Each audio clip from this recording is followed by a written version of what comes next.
en première ligne, et là au front, c'est 80% de femmes. Et ça, faut le dire quand même, parce que on voit beaucoup de médecins s'exprimer. Moi-même, je suis un homme, là.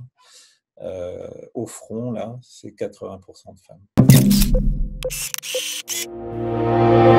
Je suis le docteur Hossein Medaoui, je suis chef d'un pôle qui réunit les urgences, l'anesthésie, la réanimation et le SAMU. Mon métier à moi, c'est réanimateur, médecin réanimateur, à Fort-de-France, en Martinique.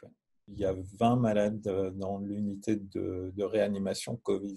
Et on a plutôt l'impression qu'il y a deux populations de malades. Il y a des malades plus jeunes qui sortent très vite, là, qu'on arrive à sevrer très vite, et sont en train de s'accumuler des patients, ces patients-là qui ont des comorbidités où le traitement va prendre plus longtemps. Le rythme d'arrivée des patients en réanimation, c'est 1 à 2 par jour.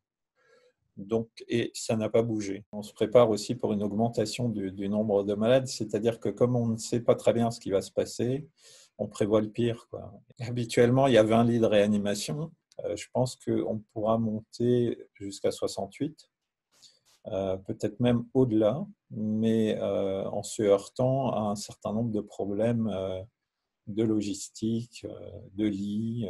Notre préoccupation cette semaine, c'est essentiellement les approvisionnements en médicaments.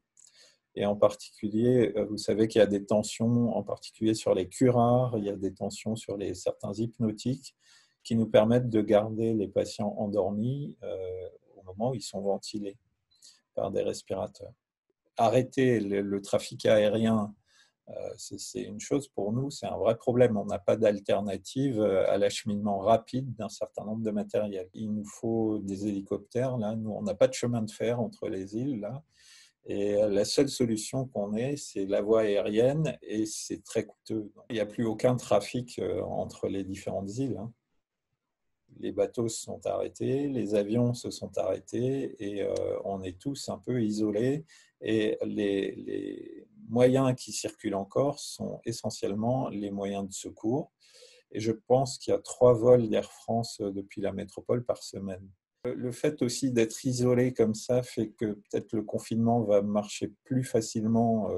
En fait, j'ai le sentiment là que ça a l'air de fonctionner. Je suis peut-être un peu optimiste, mais le fait que le nombre de malades qui arrivent ne s'accélère pas brutalement est plutôt un bon signal. Le confinement n'est pas inhabituel aux Antilles. À chaque saison cyclonique, les gens sont amenés à rester chez eux pendant plusieurs jours. La différence étant que ça ne dure pas des semaines ou des mois. C'est assez extraordinaire ce qui se passe dans les unités de réanimation aujourd'hui. Il y a une ambiance qu'on n'a pas vue depuis des années d'extrême solidarité, mais c'est quelque chose qu'on tient parce qu'on est capable aussi de les protéger et qu'ils ont l'impression de faire du bon travail, quoi.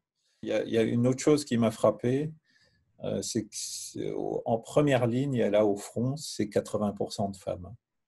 Et ça, faut le dire quand même, parce que on voit beaucoup de médecins s'exprimer. Moi-même, je suis un homme, là. Au front, là, c'est 80% de femmes. Nous, on utilise la chloroquine chez les malades graves. On n'a pas le sentiment que ce soit la potion magique, quoi. Aujourd'hui, moi, je ne sais pas. Et je n'ai aucune honte à dire que je ne sais pas. J'aimerais juste que les choses soient faites normalement, parce que ça nous aiderait vraiment, quoi.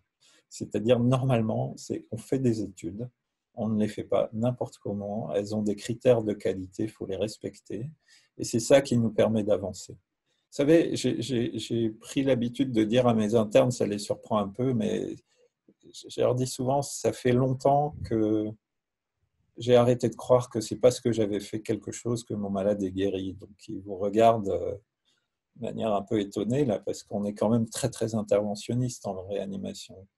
Mais avec le temps, on prend pas mal de recul. Ce qui est certain, là, c'est qu'il faut essayer de travailler au mieux pour ne pas générer de complications.